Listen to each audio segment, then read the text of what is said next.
دشمن ہتھیاروں اور سپاہیوں کے ساتھ غار کے منہ تک پہنچ چکے تھے۔ اگر وہ نیچے دیکھتے تو انہیں پا لیتے، مگر وہ دیکھ نہیں پائے کیونکہ لا تحزن ان اللہ معنا۔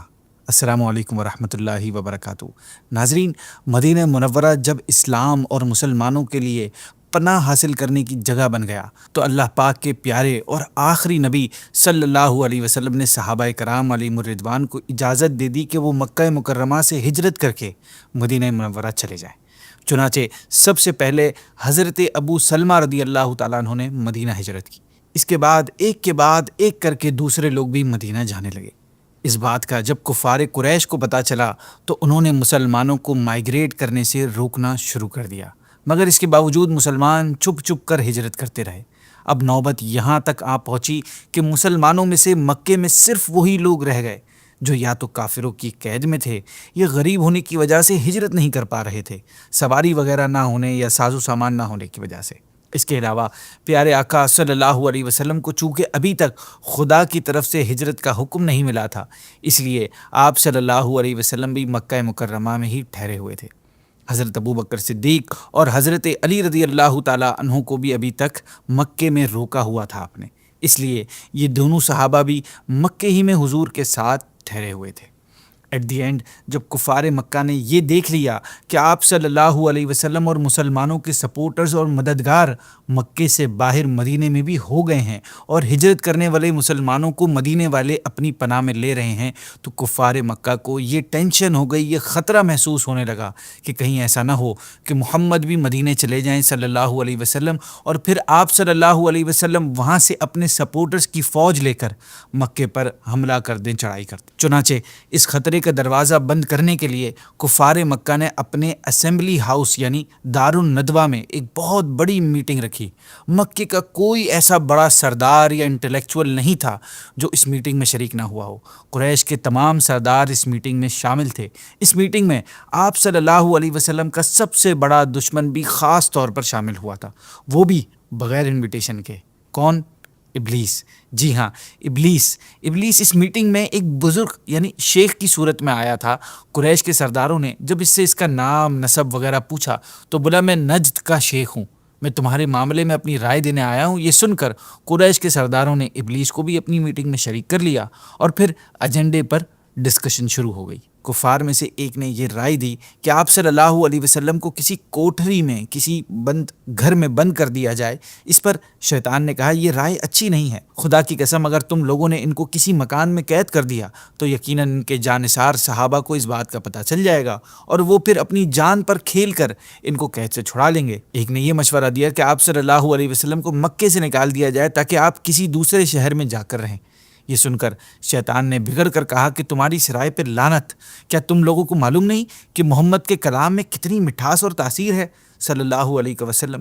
خدا کی قسم اگر تم لوگ ان کو ان کے شہر سے نکال کر چھوڑ دو گے تو یہ پورے ملک عرب میں لوگوں کو قرآن سنا کر تمام قبیلوں کو اپنا غلام بنا لیں گے اور پھر اپنے ساتھ ایک بڑے لشکر کو لے کر تم پر ایسا حملہ کریں گے کہ تم ان کے مقابلے سے عاجز و لاچار ہو جاؤ گے، اور پھر ان کے غلام بننے کے سوا تمہارے پاس کوئی راستہ نہیں رہے گا، اس لیے ان کو جلا وطن کرنے کی تو بات ہی مت کرو۔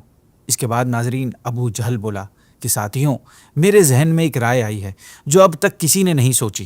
یہ سن کر سب کے کان کھڑے ہو گئے اور سب بڑے غور سے بات سننے لگے۔ ابو جہل نے کہا کہ میری رائے یہ ہے کہ ہر قبیلے کا ایک مشہور بہادر تلوار لے کر اٹھ کھڑا ہو اور سب ایک ساتھ حملہ کر کے حضور صلی اللہ علیہ وسلم کو قتل کر دیں۔ اس پلاننگ سے خون کرنے کا جرم تمام قبیلوں کے سر پر آئے گا۔ اب ظاہر ہے خاندان بنو ہاشم اس خون کا بدلہ لینے کے لیے تمام قبیلوں سے تو لڑنے کی طاقت نہیں رکھتے، اس لیے یقیناً وہ خون بہا لینے پر راضی ہو جائیں گے اور اس طرح ہم مل جل کر آسانی کے ساتھ خون بہا کی رقم ادا کر کے اس معاملے سے جان چھڑا لیں گے۔ ناظرین ابو جہل کا یہ خونی تجویز سن کر شیطان خوشی کے مارے اچھل پڑا اور اس نے کہا کہ بے شک یہ تدبیر، یہ پلان بالکل درست ہے، اس کے سوا کوئی اور تجویز قابل قبول نہیں ہو سکتی۔ چنانچہ میٹنگ کے تمام ممبرز نے اتفاق کے رائے سے اس تجویز کو پاس کر دیا اور اس پر میٹنگ اینڈ ہو گئی۔ یہاں پہ یہ کفار کی میٹنگ ختم کر کے اپنے اپنے گھروں کو روانہ ہی ہوئے تھے کہ وہاں آسمان سے جبریل امین علیہ السلام اللہ پاک کے حکم کے ساتھ نازل ہوئے کہ اے محبوب، آج رات آپ کو اپنے بستر پہ نہیں سونا اور ہجرت کر کے مدینے تشریف لے جانا ہے۔ چنانچہ عین دوپہر کے وقت آپ صلی اللہ علیہ وسلم حضرت ابو بکر صدیق رضی اللہ تعالیٰ عنہ کے گھر تشریف لے گئے اور فرمایا، اے ابو بکر، اللہ پاک نے مجھے ہجرت کی اجازت عطا فرما دی ہے۔ حضرت ابو بکر صدیق رضی اللہ تعالیٰ عنہ نے عرض کی کہ یا رسول اللہ صلی اللہ علیہ وسلم، میرے ماں باپ آپ پر قربان، مجھے بھی اپنے ساتھ چلنے کی اجازت دیجیے۔ پیارے آقا نے آپ کی یہ درخواست منظور فرما لی۔ ناظرین، حضرت ابو بکر صدیق رضی اللہ تعالیٰ عنہ نے 4 مہینے سے 2 اونٹنیاں تیار کر رکھی تھی کہ ہجرت کے وقت یہ سواری کام آئے گی۔ پلاننگ دیکھیے۔ چنانچہ آپ رضی اللہ تعالیٰ عنہ نے پیارے آقا صلی اللہ علیہ وسلم سے عرض کی کہ یا رسول اللہ، ان میں سے ایک اونٹنی آپ قبول فرما لیں۔ آپ صلی اللہ علیہ وسلم نے ارشاد فرمایا کہ قبول ہے، مگر میں اس کی قیمت دوں گا۔ ابو بکر صدیق رضی اللہ تعالیٰ عنہ نے نہ چاہتے ہوئے بھی فرمان رسالت سے مجبور ہو کر اس بات کو ایکسیپٹ کر لیا۔ اس کے بعد پیارے آقا صلی اللہ علیہ وسلم نے ایک کافر جو راستوں کا بڑا ماہر تھا، عبداللہ بن اریقت، اس کو راستہ بتانے کے لیے اجرت پر نوکر رکھا اور ان دونوں اونٹنیوں کو اس کے حوالے کر کے فرمایا کہ 3 راتوں بعد وہ ان دونوں اونٹنیوں کو لے کر غار ثور کے پاس آ جائے۔ ناظرین، یہ سارا انتظام کر لینے کے بعد آپ صلی اللہ علیہ وسلم اپنے مکان پر تشریف لے آئے۔ جب رات ہوئی تو کفار مکہ نے اپنے پلان کے مطابق آپ صلی اللہ علیہ وسلم کے گھر کو گھیر لیا اور اب انتظار کرنے لگے کہ آپ صلی اللہ علیہ وسلم سو جائیں تو آپ پر قاتلانہ حملہ کیا جائے۔ ناظرین، اس وقت پیارے آقا صلی اللہ علیہ وسلم کے گھر میں پیارے آقا کے ساتھ صرف مولا علی رضی اللہ تعالیٰ عنہ تھے۔ کفار مکہ اگرچہ آپ صلی اللہ علیہ وسلم کے بدترین دشمن تھے، مگر اس کے باوجود انہیں آپ صلی اللہ علیہ وسلم کی امانت اور دیانت پر اتنا زیادہ بھروسہ تھا کہ وہ اپنے قیمتی مال و سامان کو آپ صلی اللہ علیہ وسلم کے پاس امانت رکھتے تھے۔ چنانچہ اس وقت بھی بہت سی امانتیں آپ صلی اللہ علیہ وسلم کے گھر میں موجود تھیں۔ آپ صلی اللہ علیہ وسلم نے مولا علی رضی اللہ تعالیٰ عنہ سے فرمایا کہ تم میری سبز یعنی گرین رنگ کی چادر اوڑھ کر میرے بستر پر سو جاؤ اور میرے چلے جانے کے بعد تم قریش کی تمام امانتیں ان کے مالکوں کو واپس لوٹا کر مدینے چلے آنا۔ ناظرین، مولا علی کو اپنے بستر پر سلانے کے بعد آپ صلی اللہ علیہ وسلم نے ایک مٹھی خاک ہاتھ میں لی اور سورہ یاسین کی ابتدائی آیتوں کی تلاوت فرماتے ہوئے اپنے گھر سے باہر تشریف لائے اور پھر آپ گھر کو گھیرا کرنے والے کافروں کے سروں پر خاک ڈالتے ہوئے ان کی آنکھوں کے سامنے سے گزرتے ہوئے وہاں سے روانہ ہو گئے۔ نہ کسی کو نظر آئے، نہ کسی کو کچھ خبر ہوئی۔ بعد میں ایک دوسرا شخص جو اس کراؤڈ میں موجود نہیں تھا، اس نے ان لوگوں کو بتایا کہ محمد تو یہاں سے نکل گئے صلی اللہ علیہ وسلم، اور چلتے وقت تمہارے سروں پر خاک بھی ڈال گئے ہیں۔ یہ سن کر جب ان بے وقوفوں نے اپنے سروں پر ہاتھ پھیرا تو واقعی ان کے سروں پر خاک اور دھول پڑی ہوئی تھی۔ پیارے آقا صلی اللہ علیہ وسلم اپنے مکان سے نکل کر دور ایک مقام پر کھڑے ہو گئے اور پھر بڑی حسرت کے ساتھ آپ نے کعبے کو دیکھ کر فرمایا، اے شہر مکہ، تو مجھ کو پوری دنیا سے زیادہ پیارا ہے۔ اگر میری قوم کی شرارتوں کی وجہ سے مجھے یہاں سے جانا نہ پڑتا تو میں تیرے سوا کسی اور جگہ کو رہنے نہیں جاتا۔ ابو بکر صدیق رضی اللہ تعالیٰ عنہ سے پہلے ہی بات ہو چکی تھی، چنانچہ آپ رضی اللہ عنہ بھی اسی جگہ آ گئے اور پھر اس خیال سے کہ کفار مکہ قدموں کے نشان سے راستہ پہچان کر پیچھا نہ کریں، اور پھر آپ رضی اللہ تعالیٰ عنہ نے یہ بھی دیکھا کہ پیارے آقا صلی اللہ علیہ وسلم کے پاؤں مبارک زخمی ہو گئے ہیں، تو آپ رضی اللہ عنہ نے پیارے آقا صلی اللہ علیہ وسلم کو اپنے کندھے پر سوار کر لیا اور اس طرح آپ رضی اللہ عنہ اور پیارے آقا صلی اللہ علیہ وسلم کانٹوں والی جھاڑیوں اور نوکدار پتھروں والے پہاڑوں سے ہوتے ہوئے اس رات غار ثور پہنچے۔ غار ثور میں ابو بکر صدیق رضی اللہ تعالیٰ عنہ کو سانپ کے ڈسنے کا والا مشہور واقعہ ہوا۔ پیارے آقا صلی اللہ علیہ وسلم 3 رات اس غار میں موجود رہے۔ حضرت ابو بکر صدیق کے جوان بیٹے حضرت عبداللہ رضی اللہ تعالیٰ عنہ روزانہ رات کو غار کے منہ پر سوتے اور پھر صبح سویرے ہی مکہ چلے جاتے اور پتہ لگاتے کہ قریش کیا پلاننگ کر رہے ہیں۔ جو کچھ پتہ چلتا شام کو آ کر پیارے آقا صلی اللہ علیہ وسلم سے عرض کر دیتے۔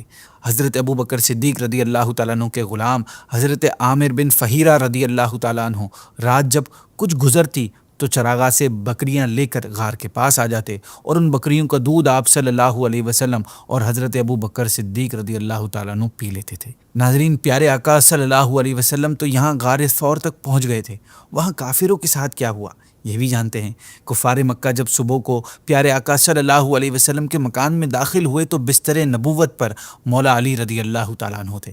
ان ظالموں نے آپ رضی اللہ عنہ سے کچھ سوالات کیے، پھر آپ رضی اللہ عنہ کو چھوڑ دیا۔ اس کے بعد وہ آپ صلی اللہ علیہ وسلم کی تلاش میں مکے اور ارد گرد کے علاقوں کا چھپا چھپا چھان مارنے لگے، اور پھر ڈھونڈتے ڈھونڈتے بالآخر غار ثور تک پہنچ ہی گئے۔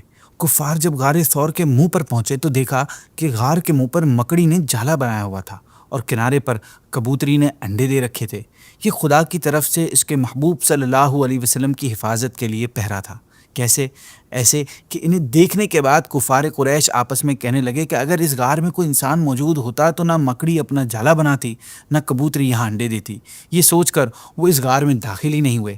ناظرین، جب کفار باہر موجود تھے تو حضرت ابو بکر صدیق رضی اللہ تعالیٰ عنہ کچھ گھبرائے اور عرض کیا، رسول اللہ صلی اللہ علیہ وسلم، اب ہمارے دشمن اتنے قریب آ چکے ہیں کہ اگر وہ اپنے قدموں پر نظر ڈالیں تو ہم کو دیکھ لیں گے۔ آپ صلی اللہ علیہ وسلم نے فرمایا کہ گھبراؤ مت، اللہ ہمارے ساتھ ہے۔ اس کے بعد اللہ پاک نے ابو بکر صدیق رضی اللہ تعالیٰ عنہ کے دل پر ایسا سکون اور اطمینان اتار دیا کہ وہ بالکل ہی بے خوف ہو گئے۔ ناظرین، بہرحال چوتھے دن پیارے آقا صلی اللہ علیہ وسلم 1 ربیع الاول پیر کے دن غار ثور سے باہر تشریف لائے۔ عبداللہ بن اریقت، جس کو راستہ بتانے کے لیے کرائے پر آپ صلی اللہ علیہ وسلم نے نوکر رکھ لیا تھا، وہ پلان کے مطابق 2 اونٹنیاں لے کر غار ثور پر آ پہنچا۔ آپ صلی اللہ علیہ وسلم اپنی اونٹنی پر سوار ہوئے اور ایک اونٹنی پر حضرت ابو بکر صدیق رضی اللہ تعالیٰ عنہ اور حضرت عامر بن فہیرہ رضی اللہ تعالیٰ عنہ اور عبداللہ آگے آگے پیدل چلنے لگا۔ اس طرح اس چھوٹے سے قافلے نے عام راستے سے ہٹ کر ساحل سمندر کے انفیملیئر راستے سے مدینے کی طرف سفر شروع کر دیا۔ ادھر کفار قریش نے اعلان کر دیا کہ جو شخص حضور صلی اللہ علیہ وسلم کو گرفتار کر کے لائے گا اس کو 100 اونٹ انعام میں ملے گا۔ اتنے بڑے انعام کی لالچ میں بہت سے لالچی لوگوں نے پیارے آقا صلی اللہ علیہ وسلم کو تلاش کرنا شروع کر دیا۔ انہی تلاش کرنے والوں میں مکے کا ایک مشہور شہ سوار سراقہ بن مالک بھی تھا۔ سراقہ بن مالک ڈھونڈتے ڈھونڈتے کسی طرح آپ صلی اللہ علیہ وسلم تک پہنچنے میں کامیاب ہو گیا۔ اس نے قریب پہنچ کر حملہ کرنے کا ارادہ کیا، مگر اس کے گھوڑے نے ٹھوکر کھائی اور وہ گھوڑے سے گر پڑا۔ مگر 100 اونٹوں کا انعام کوئی معمولی چیز نہیں تھی۔ انعام کی لالچ نے اسے دوبارہ ابھارا اور وہ دوبارہ حملہ کرنے کے ارادے سے آگے بڑھا۔ اس بار آپ صلی اللہ علیہ وسلم کی دعا سے اس کے گھوڑے کے پاؤں گھٹنوں تک پتھریلی زمین میں دھس گئے۔ سراقہ آپ صلی اللہ علیہ وسلم کا یہ معجزہ دیکھ کر خوف سے کانپنے لگا اور امان امان پکارنے لگا۔ پیارے آقا صلی اللہ علیہ وسلم کا دل رحم و کرم کا سمندر تھا، چنانچہ سراقہ کی لاچاری پر آپ کو رحم آ گیا۔ پھر آپ نے دعا فرمائی تو زمین نے اس کے گھوڑے کو چھوڑ دیا۔ اس کے بعد سراقہ نے آپ صلی اللہ علیہ وسلم سے عرض کیا کہ آپ مجھے امن کی کوئی تحریر دیجئے، کوئی ایسا لیٹر دیجئے جسے میں کبھی بھی مسلمانوں کو دکھاؤں تو وہ مجھے کوئی نقصان نہ پہنچائیں۔ پیارے آقا صلی اللہ علیہ وسلم کے حکم سے حضرت عامر بن فہیرہ رضی اللہ عنہ نے سراقہ کے لیے امن کی تحریر لکھ دی۔ سراقہ نے اس تحریر کو اپنے سامان میں رکھ لیا اور واپس لوٹ گیا۔ راستے میں جو شخص بھی آپ صلی اللہ علیہ وسلم کے بارے میں سراقہ سے پوچھتا تو سراقہ اس کو یہ کہہ کر لوٹا دیتا کہ میں نے بڑی دور تک زیادہ تلاش کیا مگر محمد اس طرف نہیں ہے صلی اللہ علیہ وسلم۔ ناظرین، واپس لوٹتے ہوئے سراقہ نے کچھ سامان سفر بھی آپ صلی اللہ علیہ وسلم کی خدمت میں بطور نذرانہ پیش کیا، مگر آپ صلی اللہ علیہ وسلم نے قبول نہیں فرمایا۔ سراقہ اس وقت تو مسلمان نہیں ہوئے مگر آپ صلی اللہ علیہ وسلم کی عظمت اور اسلام کی سچائی ان کے دل میں بیٹھ گئی تھی۔ چنانچہ جب پیارے آقا صلی اللہ علیہ وسلم نے فتح مکہ اور جنگ طائف و حنین سے فارغ ہو کر جعرانہ میں پڑاؤ کیا تو سراقہ اسی امن کی تحریر کو لے کر بارگاہ نبوت میں حاضر ہوئے تھے اور پھر اپنے قبیلے کی بہت بڑی جماعت کے ساتھ آپ نے اسلام قبول کر لیا تھا۔ خیر ناظرین، پیارے آقا صلی اللہ علیہ وسلم جب مدینے کے قریب پہنچ گئے تو بریدہ اسلمی قبیلہ بنی سہم کے 70 سواروں کو ساتھ لے کر اس لالچ میں آپ صلی اللہ علیہ وسلم کی گرفتاری کے لیے آئے کہ قریش سے 100 اونٹ انعام میں مل جائے گا۔ مگر جب آپ پیارے آقا صلی اللہ علیہ وسلم کے سامنے آئے اور پوچھا کہ آپ کون ہیں تو آپ صلی اللہ علیہ وسلم نے فرمایا کہ محمد بن عبداللہ ہوں اور خدا کا رسول ہوں صلی اللہ علیہ وسلم۔ ناظرین، پیارے آقا کے جمال و جلال کا آپ پر ایسا اثر پڑا کہ آپ رضی اللہ عنہ فوراً ہی کلمہ پڑھ کر مسلمان ہو گئے، اور پھر آپ نے پیارے آقا صلی اللہ علیہ وسلم سے یہ ریکویسٹ کی کہ یا رسول اللہ صلی اللہ علیہ وسلم، میری تمنا ہے کہ مدینے میں آپ کا داخلہ ایک جھنڈے کے ساتھ ہونا چاہیے۔ یہ کہنے کے بعد اپنا امامہ سر سے اتار کر اپنے نیزے پر باندھ لیا اور پھر پیارے آقا صلی اللہ علیہ وسلم کے علم بردار بن کر مدینے تک آگے آگے چلتے رہے۔ آپ رضی رضی اللہ عنہ نے پیارے آقا سے عرض کی، یا رسول اللہ صلی اللہ علیہ وسلم، آپ مدینے میں کہاں اتریں گے؟ پیارے آقا نے فرمایا کہ میری اونٹنی کو خدا کی طرف سے حکم ملا ہوا ہے، یہ جہاں بیٹھ جائے گی وہی میرے ٹھہرنے کی جگہ ہوگی۔ ناظرین، پیارے آقا صلی اللہ علیہ وسلم کے مدینے کی خبر چونکہ مدینے میں پہلے سے پہنچ چکی تھی اور عورتوں بچوں تک کی زبانوں پر آپ صلی اللہ علیہ وسلم کی تشریف آوری کا چرچا تھا، اس لیے مدینے والے بڑے شوق سے آپ صلی اللہ علیہ وسلم کے دیدار کے لیے بے قرار تھے۔ وہ روزانہ صبح نکل کر شہر کے باہر انتظار کرتے کہ آپ صلی اللہ علیہ وسلم آئیں تو آپ کا ویلکم کریں۔ پھر جب حضور نظر نہیں آتے اور تیز دھوپ ہو جاتی تو یہ حسرت و افسوس کے بعد اپنے گھر واپس لوٹ جاتے۔ ایک دن اپنی روٹین کے مطابق وہ آپ صلی اللہ علیہ وسلم کی راہ دیکھ کر واپس جا چکے تھے کہ اچانک ایک یہودی نے قلعے سے دیکھا کہ آپ صلی اللہ علیہ وسلم کی سواری مدینے کے قریب آ پہنچی ہے۔ یہ دیکھ کر اس نے بلند آواز سے پکارا کہ اے مدینے والو، تم جس کا روزانہ انتظار کرتے تھے وہ آ گیا ہے۔ یہ سن کر تمام مدینے والے بدن پر ہتھیار سجا کر اور خوشی سے بے قرار ہو کر اللہ کے محبوب صلی اللہ علیہ وسلم کو ویلکم کرنے کے لیے اپنے گھروں سے نکل پڑے اور نعرہ تکبیر کی آوازوں سے پورا شہر گونج اٹھا۔ ناظرین، مدینہ منورہ سے 3 میل کے ڈسٹنس پر جہاں آج مسجد قباء بنی ہوئی ہے، 12 ربیع الاول کو آپ صلی اللہ علیہ وسلم یہاں پہنچے اور پھر حضرت کلثوم بن حدم رضی اللہ تعالیٰ عنہ کے مکان میں ٹھہرے۔ مدینے والے چاروں طرف سے خوشی سے دوڑتے ہوئے چلے آ رہے تھے اور بارگاہ رسالت میں صلاۃ و سلام پیش کر رہے تھے۔ ناظرین، اکثر صحابہ کرام جو پیارے آقا صلی اللہ علیہ وسلم سے پہلے ہجرت کر کے مدینہ آئے تھے، وہ لوگ بھی اس مکان میں ہی ٹھہرے ہوئے تھے۔ مولا علی رضی اللہ تعالیٰ عنہ بھی پیارے آقا صلی اللہ علیہ وسلم کے حکم کے مطابق قریش کی امانتیں واپس لوٹا کر تیسرے دن مکے سے چل پڑے تھے۔